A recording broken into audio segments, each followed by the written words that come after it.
upside down. That's what happens. Yeah. Mhm. All right. What's your name? I am Tyler, aka Top Fly. Mm. What color are you feeling today? What color am I feeling? Um, I'm feeling what I got on, really. You know, lavender, green. It's a lot of green. It's real green today. Real bright, something vibrant. Mm. What are your passions? My passions. My passions are one of my passions is modeling. You know, like I'm starting to make a career out of it now. I now do like social media brand promotion. Like I'm getting paid for it. Like I just started doing that. I like networking, building connections, just growing overall as a individual. I'm also into like my major is business management, HR. So like I'm very passionate about that, about building my career in the business world, fashion, expressing myself in any way that I possibly can, and encouraging others to do the same as well. Okay, nice answer. What got you into modeling? What got me into modeling was really like before I came to Atlanta, you know, like I really didn't think that I was built for modeling. Like I didn't think I was desirable. I didn't think I had no model body, face, or nothing. But like I started working at H&M when I first came up here, and like I knew it was like a real busy one, like one at Perimeter Mall, and I knew like I couldn't just step in and look any kind of way. So I used to try to like apply myself, and I ended up meeting this dude who was the photographer of this little startup magazine, Stuff Magazine. And like he ended up giving his people my information, and I ended up shooting with them. And like it was a cool experience, and through that experience I found out that I really enjoyed doing it, and I could see myself doing it long term. So Mm. yeah. What do you think makes modeling so difficult? What makes modeling so difficult? I really think what makes it so difficult is really you got to really find that confidence. It comes easier to others, you know, like it depends on the person, but once you really hone in on that confidence and what, you know, the way you know that you want to look, really finding your style, finding the way you want to look, just gaining that comfortability in front of the camera, and doing things, making decisions because you want to do it and not trying to please nobody else. When you get in it for yourself, that's when it becomes something that, you know, that you really like in control of and that you really enjoy doing, because a lot of people get into the industry and they do things trying to please other people, and you end up living a life that is not really your life. You're living what other people want you to live. You're not living how you want to live. So it's always important to stay true to yourself. Staying true to yourself can be a challenge in modeling. So you just got to always be sure to do that.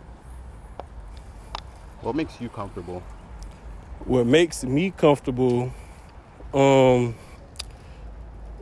just knowing that, like I said, like I know me, I know how I like to be portrayed. I know what I like wearing. I'm comfortable in my own skin. A lot of that I had to really find in myself, like through growth. But what makes me comfortable really is just having a supportive friend group, surrounding myself with positive people who help bring out my best qualities, and we all just help each other grow. Having a strong, supportive group of friends around me really helps me be more comfortable and really helps me remain confident, because I know I got support. I know people are rooting for me, and yeah.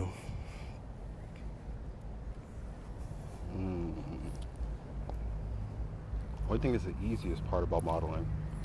The easiest part about modeling for me now is to just really, you know, show up and to look good and to feel good, really. Like, you never want to like go to a gig, go to a shoot, go to a show and never feel like you look good, never feel like you're presenting your best.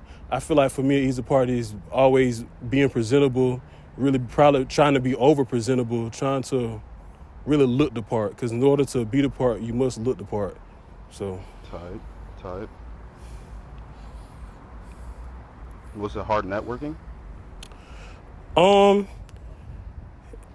don't think it was really hard networking for me, because I kind of just jumped into a whole bunch of organizations. So once I'm in it, once I'm doing it, meeting people, it's kind of just like a domino effect. I meet one person, or they might know somebody who do something else I like, bam, meet them. oh, I know this photographer, bam, meet them. Oh, they know more photographers. Oh, they know people who make clothes. And it just kind of starts growing. So I feel like once you get that first little step, then everything else just kind of falls in place when it comes to networking. Like, it's just an ongoing thing, still an ongoing thing for me now. So, yeah.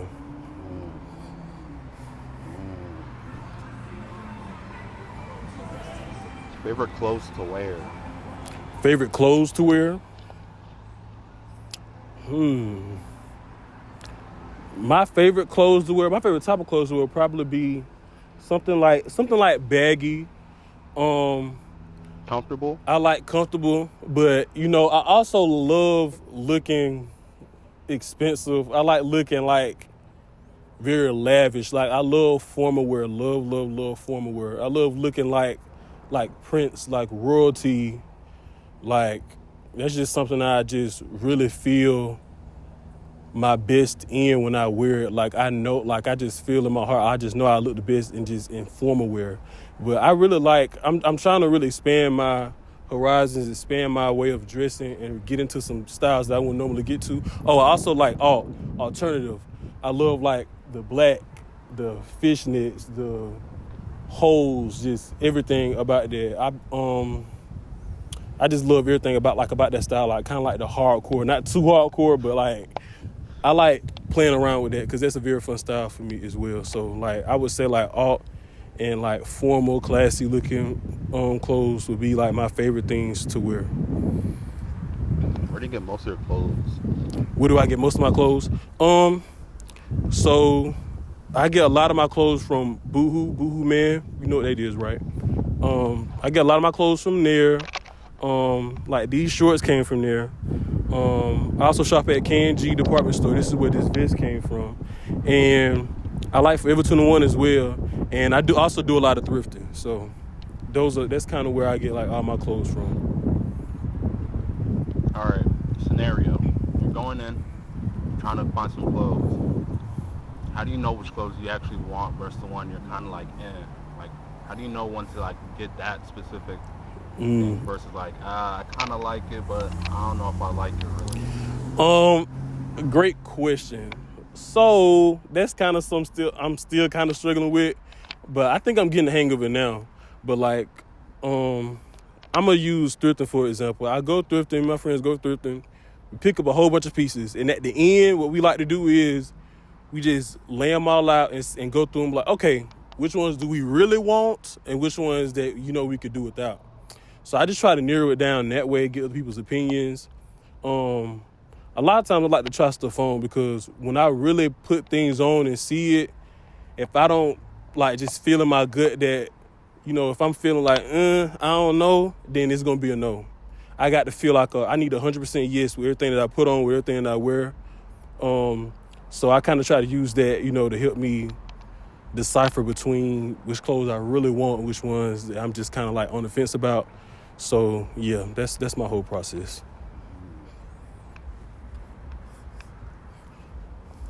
What makes you happy? What makes me happy? Well, a lot makes me happy. Of course, my friends, my family makes me happy. Looking good makes me happy. Chasing my dreams, chasing my goals, accomplishing my goals, just growing, with everything, with my career, with my academics. I'm a senior this year. I graduate in December. So everything like that makes me happy. Growth and accomplishment makes me happy overall, and love, and just being surrounded by a whole bunch of positivity, and also giving back. Like I like giving gifts to my friends, or just doing like little nice gestures, like out of nowhere, things like that. Like things like that just make me happy. I like seeing other people happy. Seeing other people happy makes me happy as well. So, yeah. What are some red flags for friendship? Red flags for friendships for me would be mainly like you basically always showing up, being there for that person, but when it comes to you, it's not really the same. Like, they want to be like, oh, you always there for them, you always break your neck for them, but then the one time you ask them to help or do something for their support, it's always an excuse. it's always kind of like, oh, I don't know. So I just feel like real friends make time for each other. Real friends support each other through anything. And it should be like the same level of support. Like it shouldn't be, nobody should be outweighing each other. You both need to be feeding into each other. So that's one major red flag of mine that's kind of like an automatic no. How about green? Green flag. Green flag is basically like somebody who likes to see you win, somebody who likes to see you succeed, somebody who is who is like your number one cheerleader. And I have a few of those, and I just love when people are just all about your success, even when things aren't just going their way. They're happy for you anyway because they know like their time is coming. Like they're not on no type of animosity, no jealousy, no envy. Like they're all about just really showing you support and also taking like seeing what you doing and what you've accomplished, and they could like be using that for inspiration and just working hard alongside you. And also some green flags will also be like them holding you accountable. Everybody needs somebody holding them accountable, because a bad friend let you get comfortable, let you get complacent into doing things you're not supposed to be doing. But a real friend gonna check you. They gonna call you out respectfully, and I feel like that's real. So that's a huge green flag. It's like accountability. So Okay. yeah. How do you differentiate between a friend, an acquaintance, and a best friend? Well, an acquaintance to me is like a hey bye. Like, hey, what's up? How you doing? Like, we just only talk if we only put in a situation where we be around each other. We say hey bye, keep it pushing, it's cool. A friend will probably be like, somebody you probably hang with like occasionally, every once in a while. Like if you in a friend group, yeah, y'all friends, but y'all not just the closest ones in the group. Like, y'all cool, y'all know y'all, most of the time it'd be like a friend of a mutual or something like that. Like, y'all friends, y'all cool, y'all occasionally hang out and do stuff, but ain't nothing too crazy. Best friend is, somebody you are with and around a lot, and you don't even got to be with them in person. Y'all texting a lot, or y'all calling a lot, or y'all are just really, in each other's face a lot, and y'all maybe have a lot of things in common, or maybe like to do a lot of things together. It's all about how much time is spent, to me, that determines like that acquaintance, friend, and best friend. So of course best friend would get the most time spent. So to get promoted to being like a best friend, is it like a time thing? I would say time definitely plays a huge part into it. I wouldn't say it's only a time thing to be, I guess, like promoted, but I will say with time comes with like more understanding. You learn each other more. You have opportunity to gain a deeper respect. So the more time that you spend and the more bonding y'all do, that definitely will bring about like a stronger friendship, stronger relationship. So if somebody gets demoted, like a best friend or a friend, can they get promoted again? Or is that like a forever It thing? depends on the person. It depends on what they did to get demoted in the first place. So that's kind of like a gray area. It depends on what they did, how everything went down, and it depends on them as a person. If you think that you could allow them to be back in your space again, and you feel like you can trust them again, or you feel like they can learn you can learn to trust them again, then that's just at your own discretion. So it just really depends on the situation. Do you cut people off? Do I cut people off? I do cut people off, but it's rare for me to cut people off, because I'm the type of person to where, like I'm real nice. I used to have a problem with this. I still value friendship a lot, but I used to just kind of let people get away with a lot of things because I still wanted them around me. I still wanted that friendship because I knew it wasn't always easy for me making friends, and I just kind of get really attached with friendships sometimes still. But like throughout the years of me finding like my worth and just discovering new things about me and really starting to stick up for myself. I do cut people off now, and it's for a good reason. I don't just cut people off for like small things. I do believe in giving people chances, giving people the benefit of a doubt. But like, you get cut off when it's something that's really cut off worthy, and it has to be something like ongoing. Like if it's an ongoing problem I done already talked to you about, and you just keep doing it, and you're not really recognizing what I done said, and it just keep happening, you got to go. And I've done somebody like that. I had a best friend who I had to cut off because of things he had done over the years, and it was just repeated behavior that I started picking up on. Other people started picking up on it too.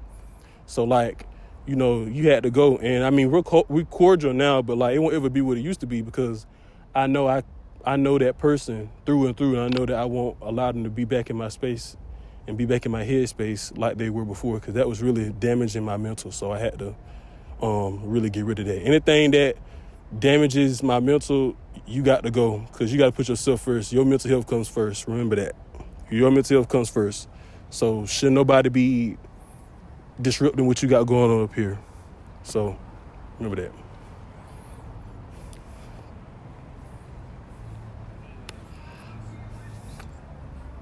Favorite TV show? Favorite TV show is Stranger Things. Easily. Damn, that was quick. Yeah, easily my favorite show. Love it. Movie.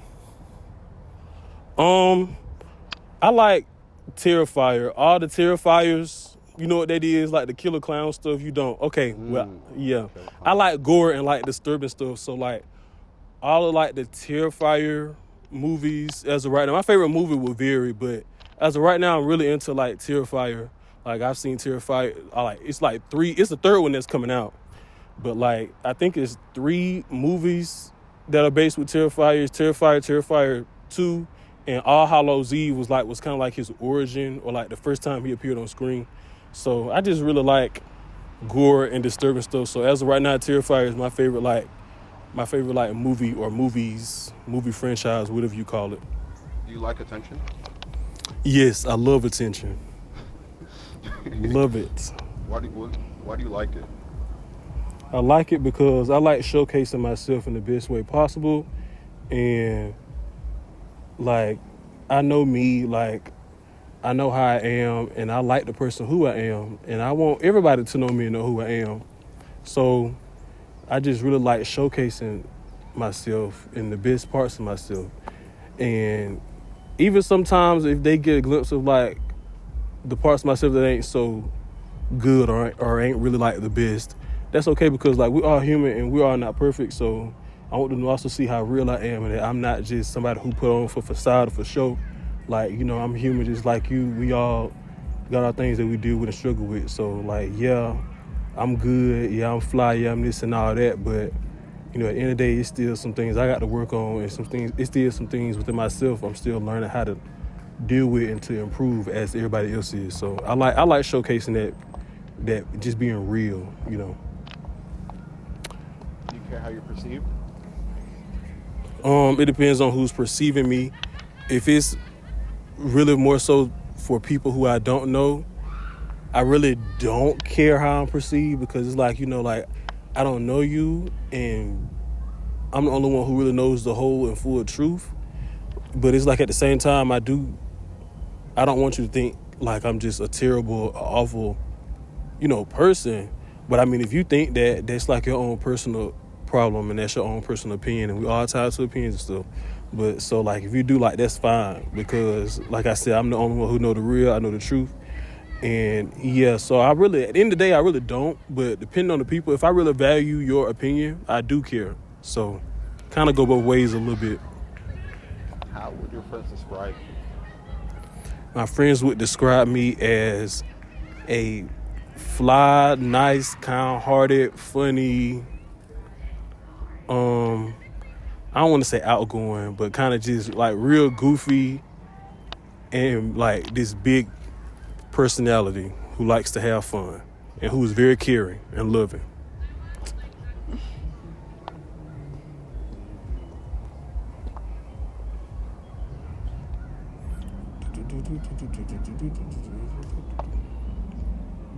say you're online often? You said online? Are you online often? Yeah, I am. Is there a problem with being online like too often? Uh, I mean, yeah, I wouldn't recommend that, but like for my line of work, I feel like I kind of have to be, and you kind of make it what you want it. Like it depends on what you're consuming online, what you're doing. If you know, everything ain't healthy, so it just depends on what you're doing and like your motive behind being online all the time. That's the way I see it. Speaking of online, where do you get most of your inspiration? I get most of my inspiration, fashion-wise. A lot of it comes from Alton Mason, one of the best black male models there is out there, who has walked in like a countless number of shows, and like I just love his very upscale, out of the box, high fashion style, like the furs and the jewelry and everything, even down to like the way he wear his hair. Like it's just like very high end, and I really like looking like expensive and like, you know, just looking like important. And I'm very also into like the alt style.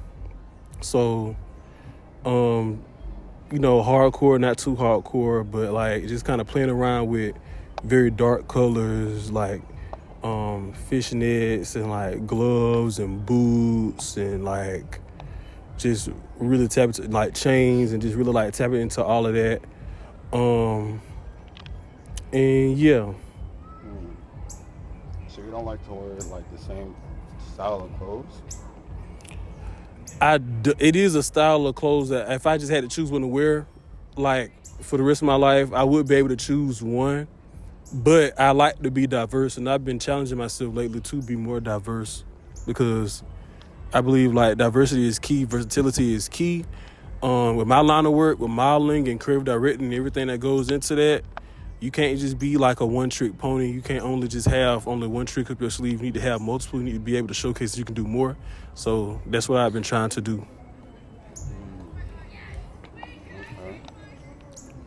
Any advice for anybody trying to get into modeling besides confidence? My advice is to just do it and do what you want to do and not what people tell you to do or what they want you to do.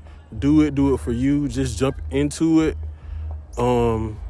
And do your best at it, because it's not for the weak. You're going to have to put some work in you, but I believe you can do it. You can do anything you put your mind to, of course, but like, if you're really thinking about doing it, go ahead and do it. It's better to do it and say you tried rather than to count yourself out and potentially miss out on opportunity or on a whole different type of lifestyle because you just didn't take that leap. So take that leap. That's my message to y'all. Take the leap. You ever miss any opportunities while you're modeling? Good question. I would say the only opportunities that I would really say I just missed, quote unquote, would be the ones that was kind of like I've been offered to go to LA Fashion Week and New York Fashion Week before, but you know, in order to even go, you got to do things, you know, like you got to sell like a certain amount number of tickets, and then a lot of the times your room and board and all that stuff don't be paid for, so you got to have the money to fly yourself out there, stay, eat, and travel and do all of that. So that'll be like my only thing that I say I've probably, quote unquote, missed, but none of that stuff is going anywhere, and I still have plenty of time to do that, so it'll get done eventually.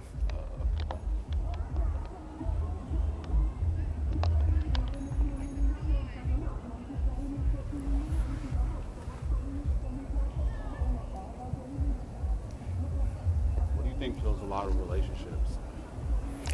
What do I think kills a lot of relationships? A lack of trust. In this generation, nobody trusts anybody. Everybody's insecure. Everybody's worried about the next relationship.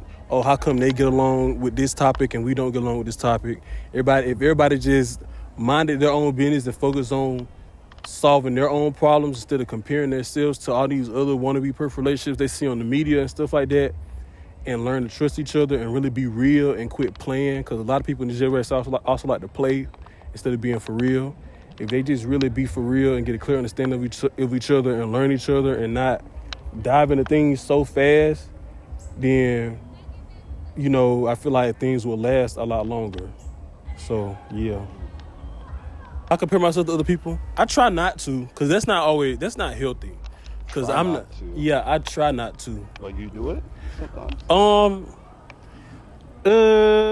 Sometimes it's not. It's not really intentional. I don't really intentional compare myself to others, but like for an example, it's this dude on Instagram who kind of looks a lot like me, and we kind of got like a similar style. And my friends be sending him to me, like, "Oh, y'all look similar, y'all this, that, and the third." So like, I probably look at him and he probably be like, some I know it's not, but like, oh, like, nah, he could never be me, or nah, I would never do that, or I would never do this and that. So I feel like in those situations, I find myself unintentionally comparing myself to others, but I don't intentionally do it, and I just don't. I'm really not for doing that, because that's not really healthy, in my opinion. You're not them, they aren't you. Y'all are different, and you both got your own like different strengths and weaknesses. Everybody does. So like, you can't really compare yourself to other people, because everybody ain't the same. So I wouldn't recommend doing that. It's only going to end up damaging you, people who do that, because you're so fixated on trying to be better than them or be like them. And you can't do that. You got to do what's best for you and not what this other person may like. So it's bad to compare yourself? I feel like ultimately it is bad to compare yourself, because your goal shouldn't be to try to be like the next person. You should want to be like you and make your own mark. And it's nothing wrong with, looking up to somebody, using people for inspiration, things of that nature. But when I hear compare yourself, I hear like try to be them or try to live up to their expectations. You should never do that. You should need to live up to your own expectations. So. Okay. How do you take criticism? How do I take criticism? Earlier on in my whole modeling journey, I didn't take criticism all that well. It used to kind of hurt my feelings, because I was so fixated on trying to be the best, and I knew what I was capable of. But as I grew, when criticism is given the correct way, I take it the right way. It's a right and wrong way to give criticism. So the way you give it is the way I take it, basically. So, yeah. You take every bit of criticism you get? Depends on the person who's giving the criticism, because can't nobody criticize me when they haven't mastered the thing that they're criticizing me on, really. But I mean, it's all like subjective. It really depends on the situation and what they're criticizing me on. But if I feel like you aren't good enough at that thing, or a master, or at least have a good enough know a good amount of knowledge about whatever you're criticizing me on, then it won't. That'll determine how it affects me, or if I really listen to it or not.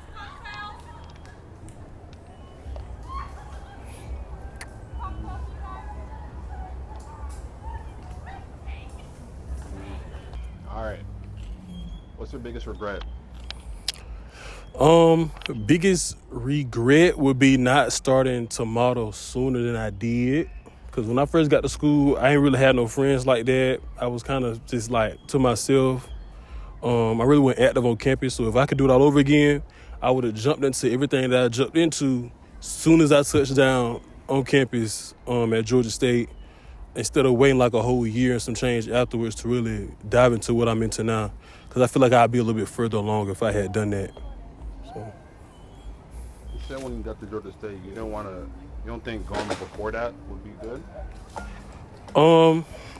Before that would have been good, but I come from Macon, where doing things like that is really no opportunities for things like that down there. I mean, granted, through networking and through coming as far as in this journey as I did, I have met like a designer in Macon and done a show or two down there before. But like things down there, like with modeling, it's kind of really like unheard of. Like that's not really what goes on down there. Not much goes on down there. So I really wasn't even aware of those type of opportunities until I came to Atlanta. So, yeah. What keeps you in the moment?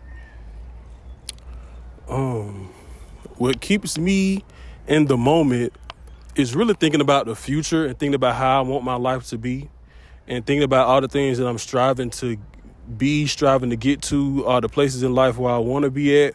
That keeps me in the moment. That keeps me going because it's like motivation. I just look at people today. I look at my inspirations and things today, and I know that I got to get there at some point. Like I know that I want to reach all my goals and reach that level of proficiency that, you know, like I'm just doing everything I want to do, living out my dreams. So like really thinking about how I want my future life to be keeps me in the moment, keeps me going because I'm always steady striving to get there.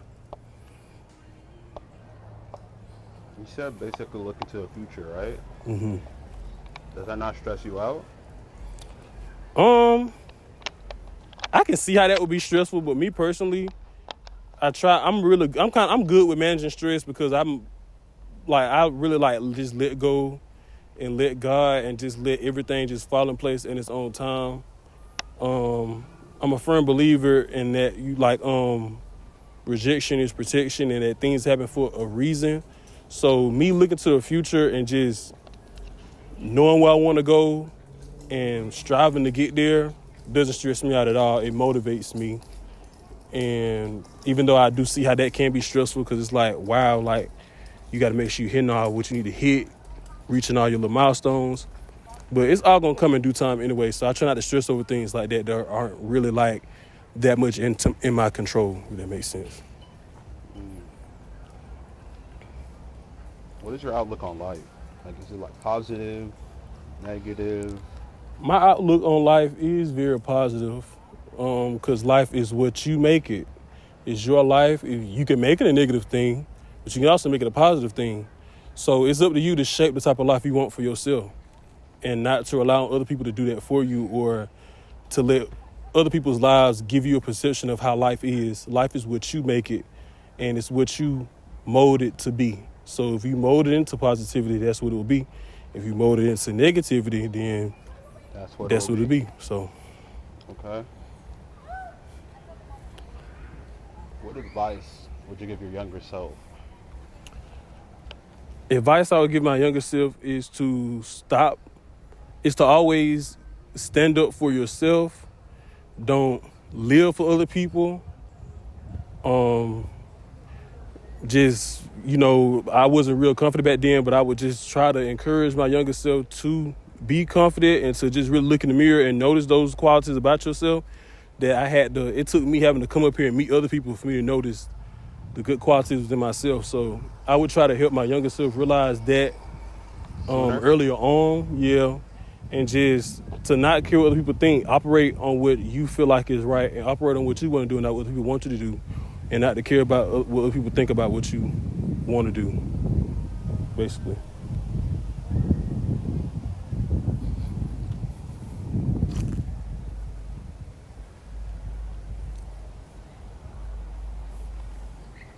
Sorry, I was waiting for the wind. How about older self? Like, what advice would you have for him? Older self, that is a really good question.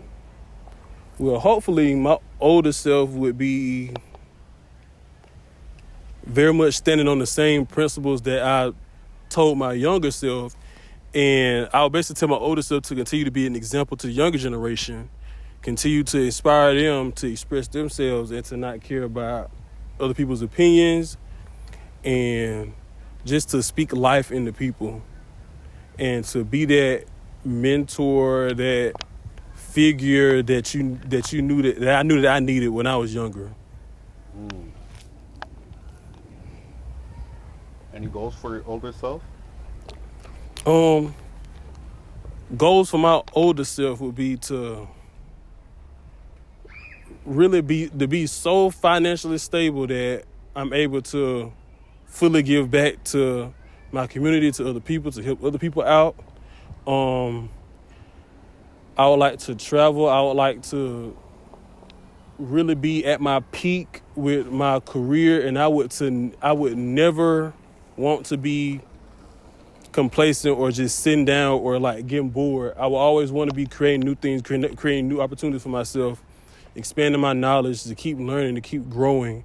And I would never want my older self to think that I've gotten to a point where I can't go up any further, because you always can go further and you always can go higher. So, yeah.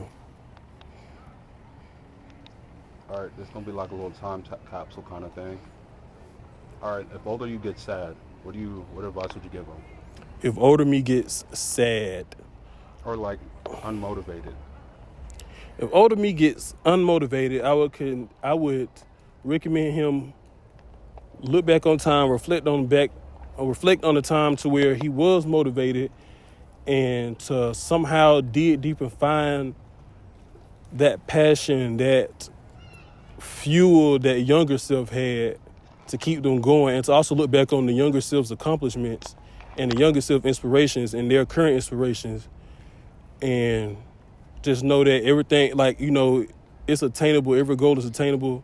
You're able to do everything that you're put your mind to, and just to keep going, and just to recognize that fight that younger me had, the burning passion and burning fight that younger me had, and to just somehow remember that and get back right. All right, I'm basically done. You wanna tell your future self what life is now? What my life is now currently? Yeah. Future self, life currently, I am starting to do bigger things, getting paid for what I like to do. Okay. We working on being stable. We about to be living on our own. Like January, we about to graduate. A lot of exciting things coming. We starting the organization, and we're vice president of another organization. So hopefully, in due time, the organization will be expanded, and we'll be doing everything we want to do. Mm-hmm. And yeah.